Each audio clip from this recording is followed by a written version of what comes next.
Thank you, Bishop McCormick, most of all, for speaking the English language as God intended it to be spoken.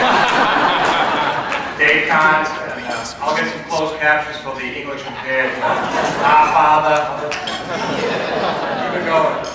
So Mr. Collins asked me to act as something of a proctor today, keep things moving along, so I couldn't help but notice that most of you were not 5 minutes early. So we'll have a list posted in the back. Many of you will be grounded for the rest of the week. That goes to children as well. You're not excluded, you should know better. So they say the trouble with us academics, if you ask them what time it is, they take 2 hours to tell you how a watch was designed and built. Dr. Stanciu, our first tutor at Magdalen College and first academic dean, that joke doesn't really apply to me. I think everyone who had him in class knows his great gift was to be a great and patient listener. But today is a rare occasion. He's actually going to stand up with a microphone and speak to us. We were to lure him from the sun in Sangria and Hot Springs of Santa Fe back to Long Beach, New Hampshire. So he's going to present a slideshow for us, and it's meant to be interactive, so people can make comments, especially graduates from the Bedford campus. Maybe they'll give some of the stories behind the pictures. We'll see these stories. These pictures are true. They haven't been doctored up to hide the poverty, and we'll make a pitch for sympathy. So it's a great pleasure to introduce Dr. Stanciu. He's going to lead us through a slideshow of the school history. Dr. Stanciu.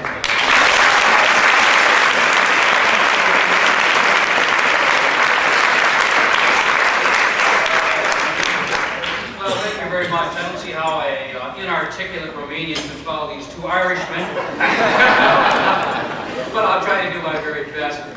You know, everything's done a little differently at Magdalen College, and I know Bishop McCormick said he was asked to speak, well, so was I. I got the 30th anniversary invitation. I'm looking through it, wondering who the speakers are, and I discovered I'm one of them, right? Nobody will own up who put my name on there, right? And Mr. Donahue and I were talking the other night.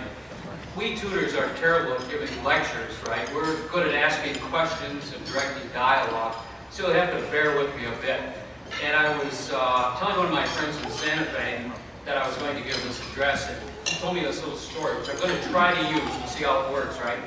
He said he grew up in rural Georgia. It was extraordinarily impoverished in the area he grew up in. And there was a small Baptist congregation. And they had probably the worst church in the United States, just completely dilapidated.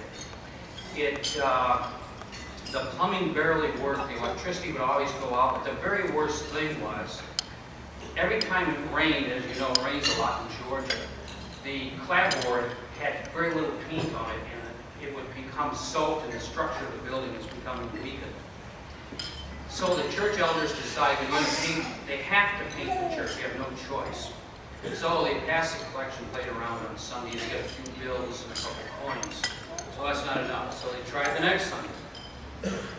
Not too many bills, just a few coins. And the following Sunday, you just get a little bit.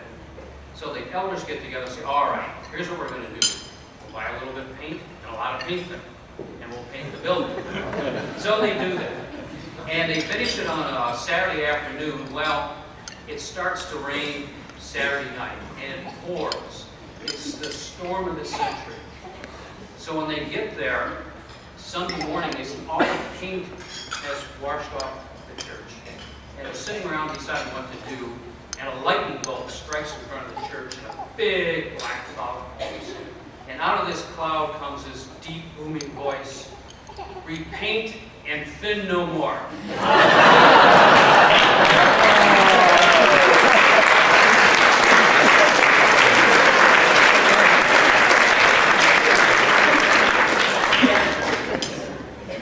We're not in the business of repainting, but we are in the business of spiritual renewal.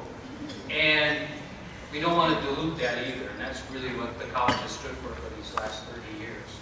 So I think what we'll do is maybe we'll turn the lights off and we'll start to show some of the slides in a minute. You know, looking back to 30 years ago when the college was founded, in a response to the Second Vatican Council's call for spiritual renewal, I think probably most observers would have thought that this was sheer folly to even attempt this. And probably with good reason. You know, we at Magdalen College tend to forget what an unusual enterprise it is to found a college. It just isn't done every day. When you go to found a college, it isn't as if you can go to some book like you're building a piece of architecture, and you can study things and lay things out. It's just nothing like that. So no manual exists for founding a college. And if one did exist, it's highly unlikely that the first rule would be, first, buy a broken down motel in Bedford, New Hampshire. Let's show the first slide, okay? Now, this is the Bedford Motel, and the rooms along the middle section here were converted to women's dormitories. The building on the far left, Mr. Meehan used for an office for 2 years. Where the bending on the building is on the left, that was used as a laundry room. And on the far right here, this was a student lounge and a snack bar. And, I think Jim Bagley, who's now Barlow Bagley, had set up a little sandwich shop there, right, from the very beginning. And we didn't have the next slide, okay? Now, this is actually probably an improvement. This is probably actually when the college had this for a few years. You can see the grass is all mowed and everything else.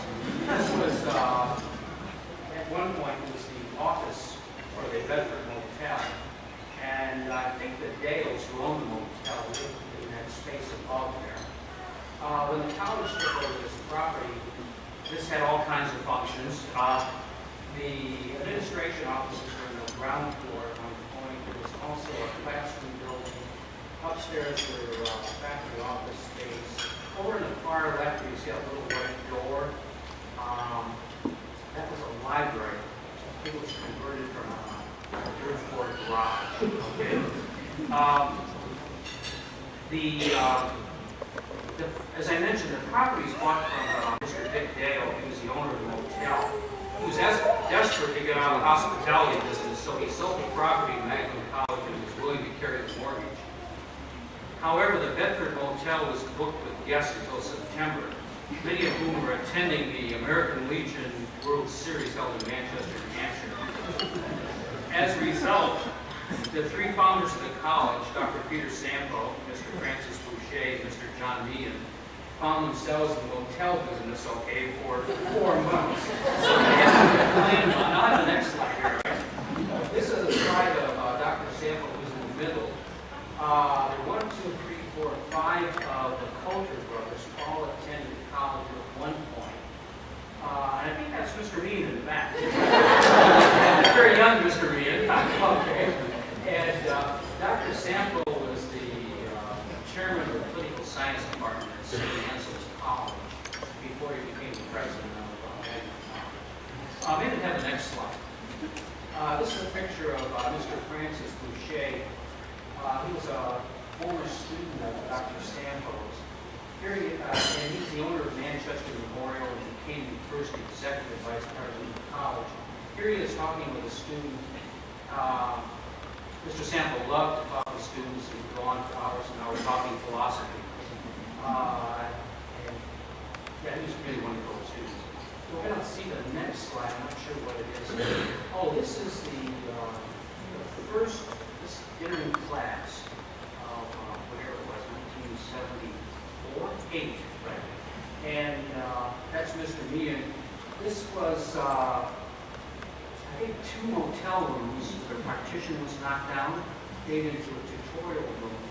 The fluorescent lighting was installed above this. I'll come back to that in a minute.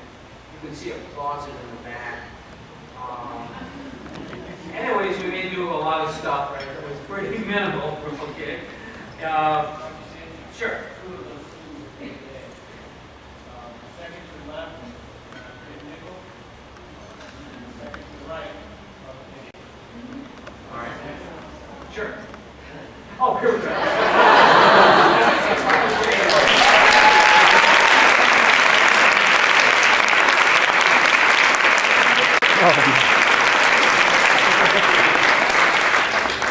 I've always wanted this opportunity for 2 minutes to say this.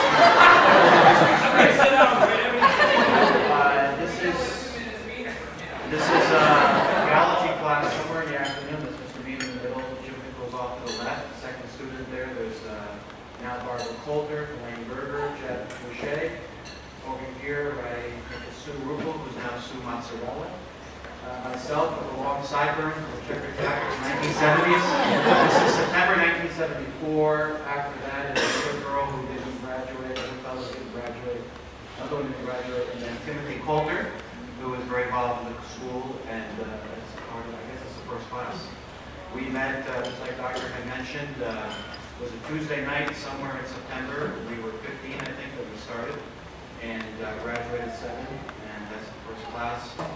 If you ever went to the first campus, as you drive in off to the right, that long motel section there was the dining room, then the chapel, and then classroom area.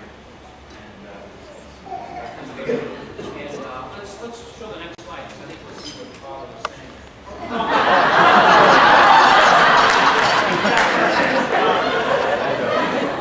Another Irishman. Mr. Bean grew up in South Boston. Once a Southie, always a Southie.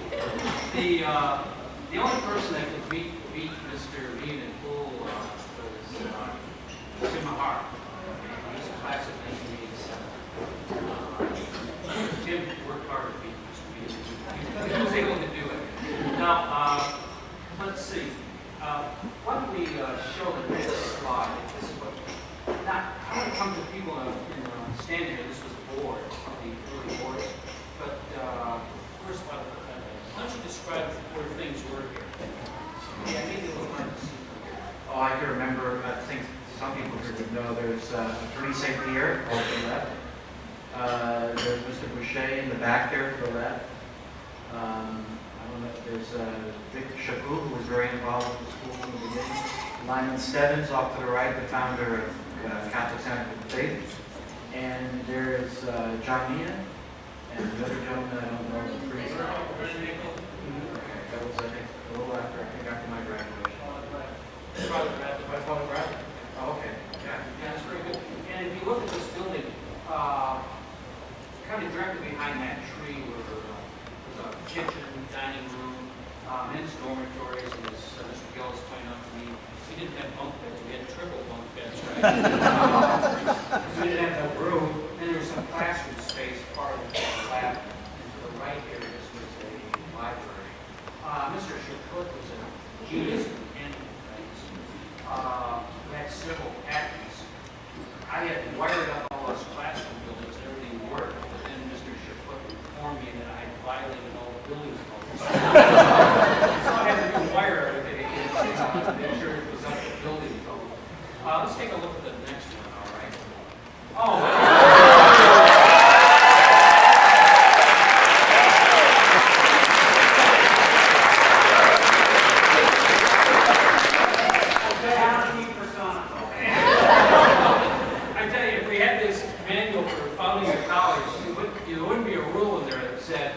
some guy from the Wild West who was always in need of a haircut. And Cheryl pointed out to me last night, Cheryl, he said, I always had a cup of coffee in my hand, and yeah, sure enough, there it is. Now, I want to, just to show that I'm not the only one in the college that shows the passage in time. I got a couple of slides here, right? Let's see the first one here.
spiritual renewal of young people. You have to really see where young people are. And that's kind of how we started off.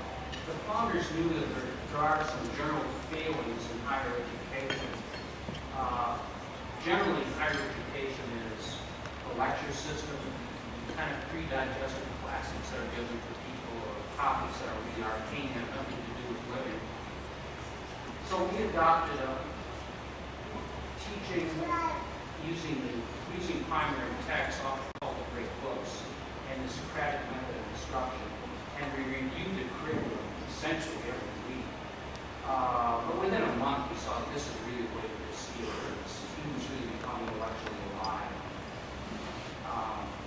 Now, I'm going to take a look at the next slide. Now, this is Mr. Mead and Sullivan. I can't remember, I think it's class of, 1989. One of the things in the early days of college, we wanted to have different styles of doing seminars. And you can see Mr. Mead's engaged here with Sullivan in a very serious discussion. Okay.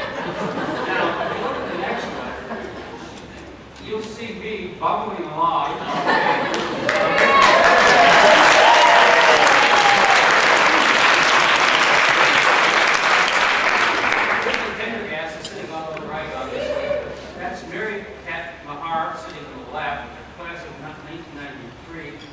And you can see the expression on her face.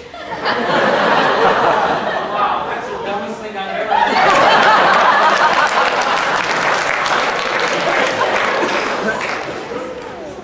Let's take a look at the next slide. This is Happy Labor. Later became called campus service, right?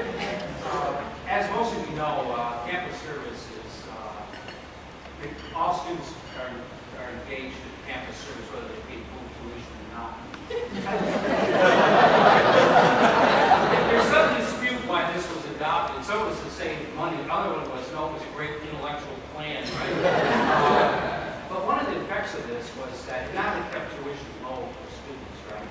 But also students learned how to complete very practical tasks under the direction of other people. And later, as they advanced through campus service program, they learned certain management skills, like how to budget time, how to direct other people, and it's been extraordinarily successful. So we've always kept this at the college more effective. The students work hard. Now, the next person is Les Perrin, who's the director of the service program, and I'm sure some of you remember him, right? For many, many years. And he was a terrific guy. He was very well organized, so it doesn't look like it. He was very firm with students, right? But on the other hand, he had a terrific sense of humor. And he loved it at the college, and he's retired to Florida. Oh, is that a cigar? Oh, I forgot about that. CD.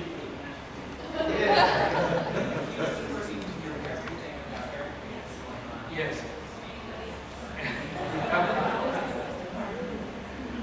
Now, the social club started actually in the first year. It was really like almost the first month, beginning. And what started first as social club activities every Saturday night.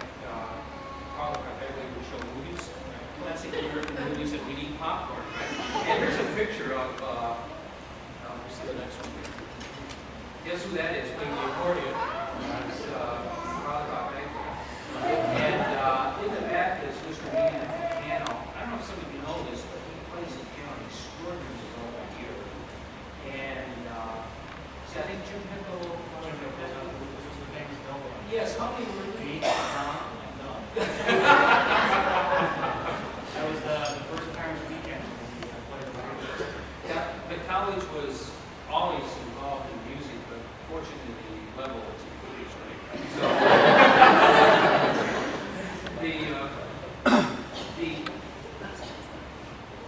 one of the things, I'm going to read this off while I can remember this. I really doubt if we had this manual that would say, try to crowd as many people as you can onto 1 acre of land in Bedford, New Hampshire, to the college and see what happens. There were 5 acres of land there, but in the wintertime, it was virtually just 1 acre. And it was life was extraordinarily intense. You know, it's amazing there weren't any homicides. So very, very good friendships were formed there, and you can still see people today that many, many years ago that are still really very good friends.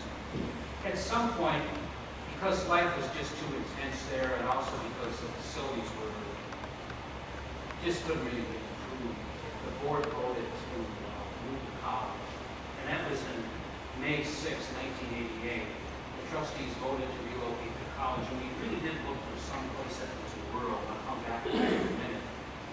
In 1989, the college purchased the 135 acres here in Warner, right? And let's see, this was the construction sign that was put up, part of construction in the campus. The faculty and staff moved to the new Warner campus on March 17th. They had a special big day, 1991. That was just 10 months after the groundbreaking, which was really phenomenal, right? Now, if you see the next slide, this is groundbreaking. And is something recognizable?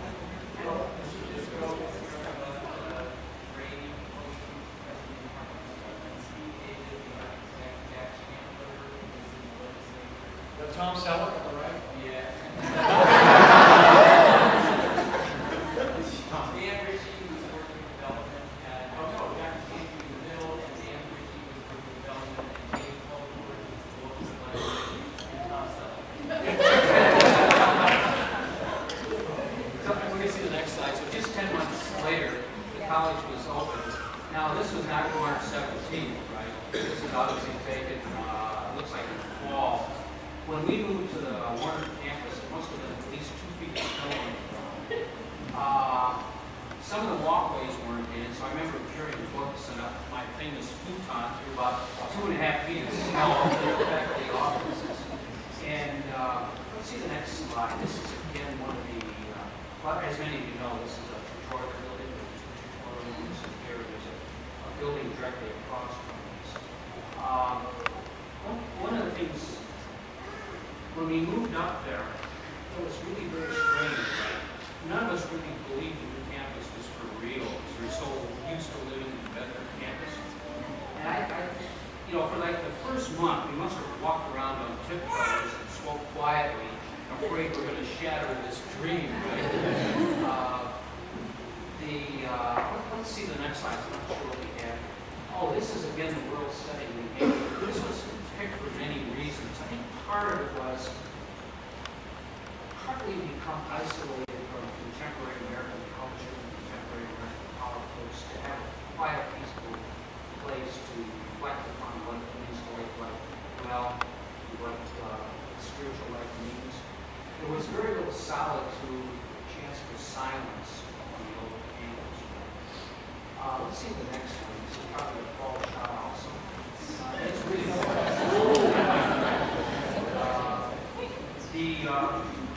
one of the things we discovered was that there was more leisure here. We'll take a look at the next slide. And now, for some of us, it may have been a little too much leisure. Let me see what the next slide is. Oh, this was the other reason for moving up to having a world setting. It was to come into closer contact with nature. And you can see the young men here were coming into contact with a lot of nature. But that's worked very well. We used the great sky in the surrounding tutorial. The biology tutorial has built into it field studies. People go out and observe something in nature. Let's see. Take a look at the next slide and maybe just read a few things that's happened in the college in the last few years. With the successful establishment of Magdalen College program of studies, a model now exists for the spiritual renewal of Catholic higher education. In November 1999, the college received pre-accreditation for the American Academy for Liberal Education.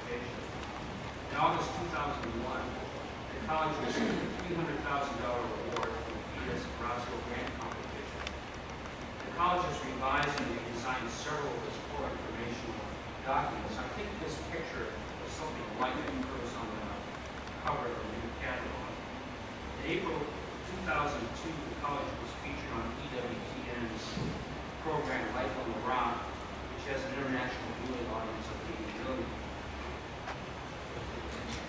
But the work of founding Magdalen College is not over. The Board of Trustees, faculty, and staff continue to reflect upon and refine the Magdalen College studies.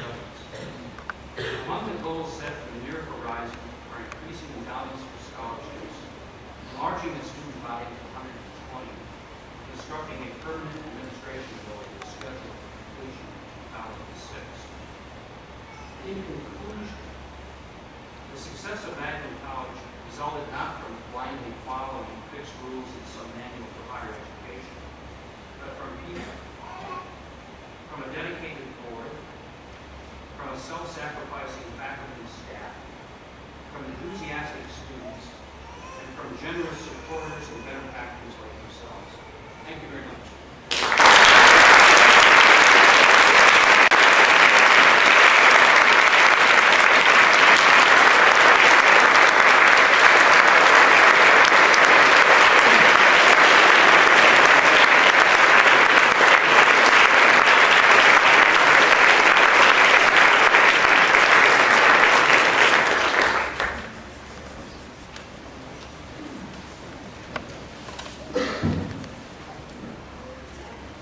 Thank you very much, Dr. Stanciu. We're going to try to keep these moving along. One thing Dr. Stanciu mentioned, the 30th anniversary commemorative issue. That issue lists all the married couples of Magdalen graduates. I think there are over 30 couples of Magdalen graduates. Now, the Board of Trustees was somewhat disturbed by this fact since we have no steady company-keeping policy. So most people have to report to the Dean of Students after this conference. We have some explaining to do. And since we have some problems, we went out, we've hired Tom Bridge, former Director of National Homeland Security. Maybe we have better enforcement of this policy. We have to do something about the skyrocketing rates of marriage and fertility. So expect to see some new faces around campus. So we know what you're up to back there, students. Don't get any ideas.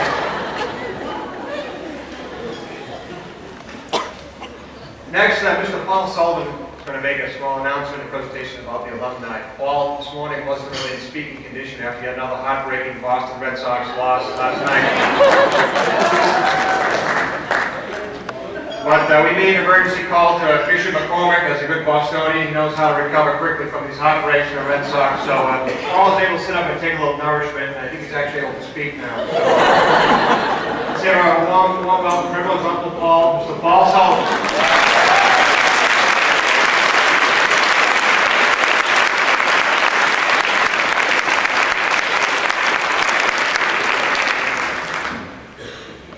The Yankee fans here.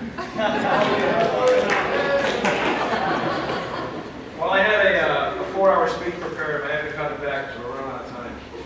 I want to thank, on behalf of the college, all of the alumni. A lot of them made great sacrifices to be here. Some of them came from across country. They asked me to be the Director of Alumni Affairs at the newly reorganized Alumni Association. And I think it's partly because I recruited most of the students who eventually went on to become alumni.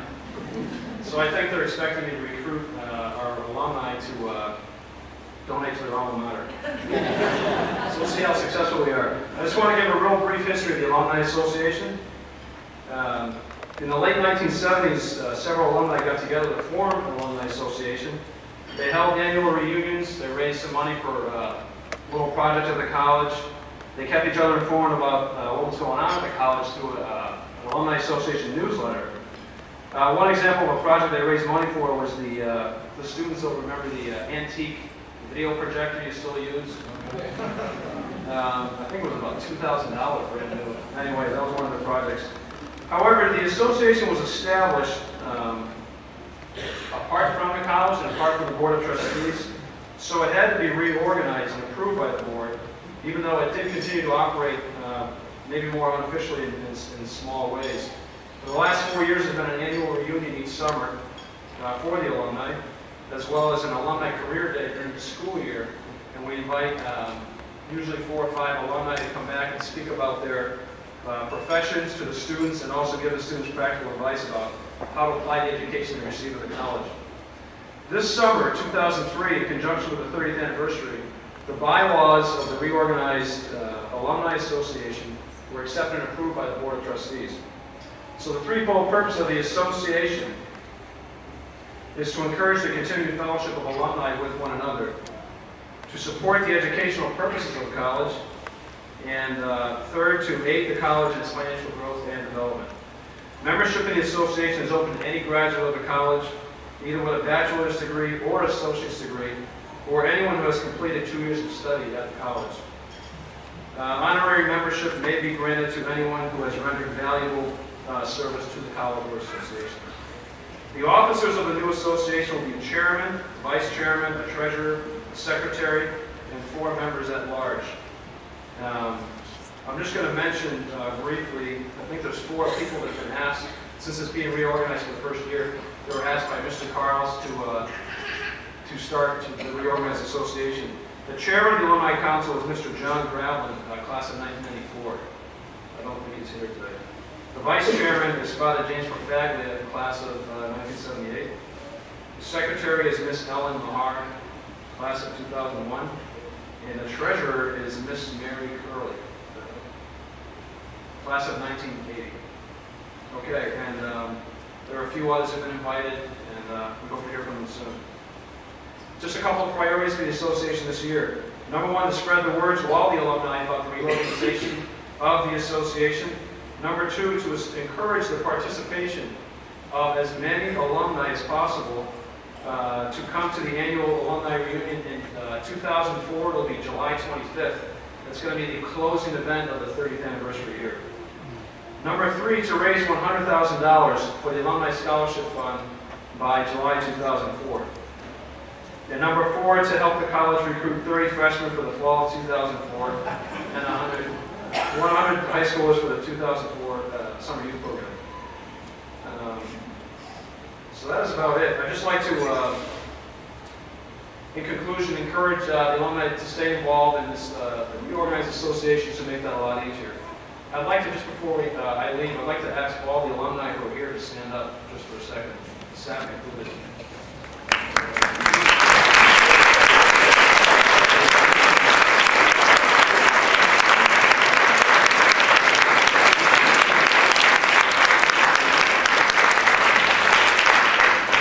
Some of them came all the way from Texas, like Father Perfaglia, and also Jim Hickle from Texas. And some of you came a long way. Some of them only came from Henniker. And since we're out of time, thank you very much.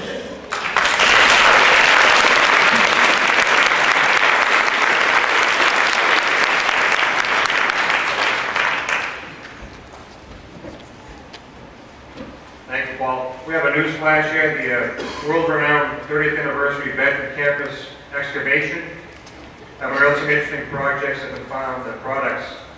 They found 2 dozen bottles of vintage 1984 bug juice syrup, blackberry and pink lemonade. Also, excavations around the soccer shed behind the guys' dorm has revealed a steaming pool of toxic primordial broth. We'll be auctioning off samples of that in the back afterwards. So, okay, next up is the president of Jeffrey College. Say a few words for us.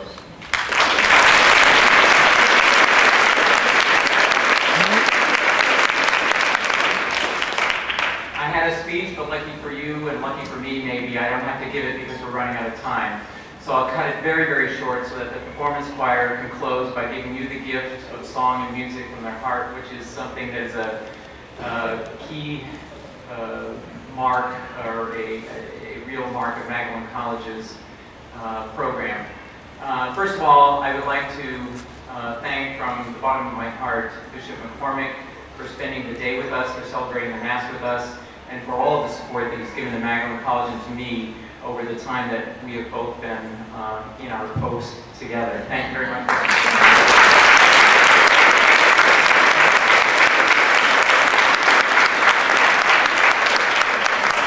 I would like to thank the sisters for coming from Michigan. They have a very, very hectic and busy schedule, but they have recruited 3 of our students to their orders. So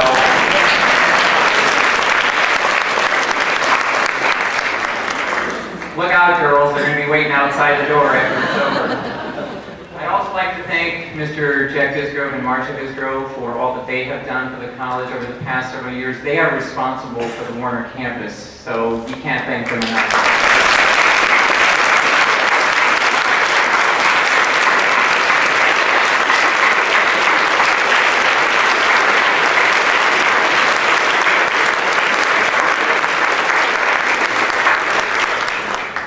To all of the Board of Trustees and to all of the honorary members of the 30th Anniversary Committee, to the alumni, and to the parents, since this is the second half of the Parents Weekend celebration, thank you all very much for the faith and trust that you put in us to form and educate your children, who we know are near and dear to your heart.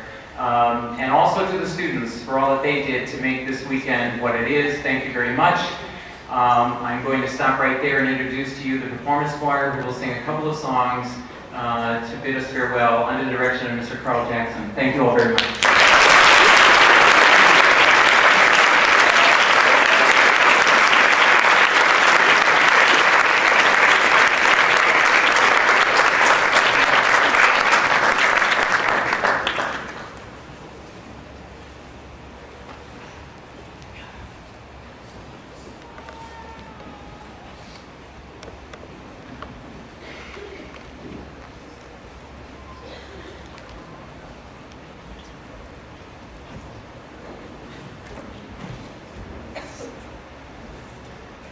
We're not used to leaving campus in San Jose.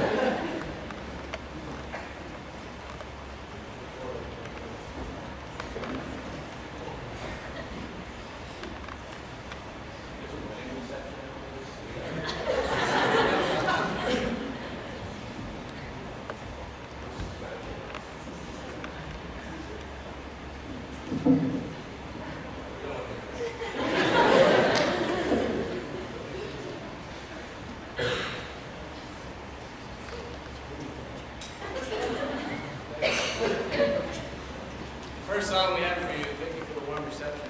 The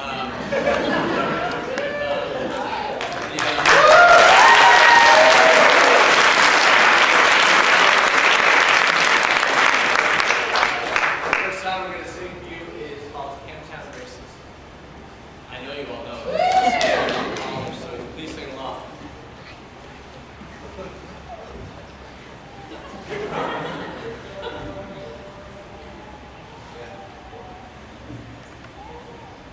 Captain ladies, sing this song. Do-da, do-da. Captain's race like the Muslim. Oh, do-da, day. Came down here with one full tin. Do-da, do-da. Going back home when I caved in. Oh, do-da, day. Going to run all night, going to run all day. I'll bet my money to motel next. Somebody bet on the bay. Going to the in the big black house. Do-da, do-da. We got the truck and they both got crossed. Oh, do-da, day. Do-da, do-da. Can't touch the bottom with a 10-foot pole. Oh, do-da, day. Going to run all night, going to run all day. Somebody down the way. Oh, in the bottom of a 10-mile lead. Do-da, do-da. Around the racetrack they will be. Oh, do-da, day. Keep my money in an old tote bag. Do-da, do-da. Have my money in an old tote bag. Oh, do-da, day. Going to run all night.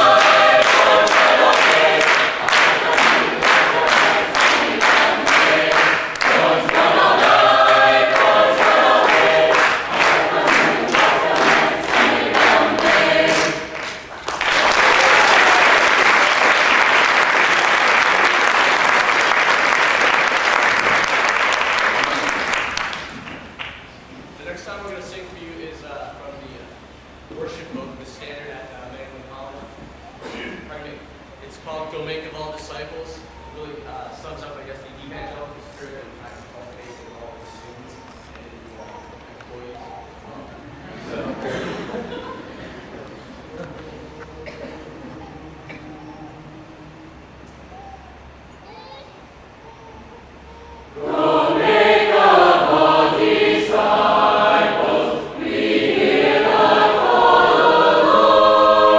That comes from you.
I know that we're supposed to be out of here by now. We were supposed to be out of here by 4 o'clock, so let's be helpful to those who have to clean up we can carry on in the hall if we want to. But one final note, maybe perhaps it's appropriate that I skipped over one thank you when I was giving the thank yous, because perhaps we saved the best for last.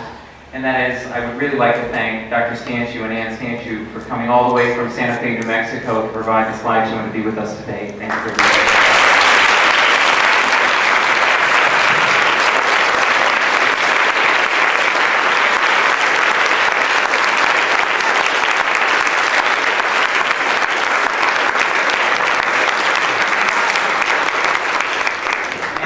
Custom with everything we do at Magdalen, we close with a prayer. Please join me. In the name of the Father, and of the Son, and of the Holy Spirit. Amen.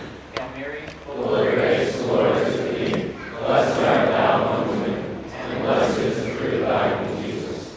Holy Mary, Mother of God, pray for us sinners, now and at the hour of our death. Amen.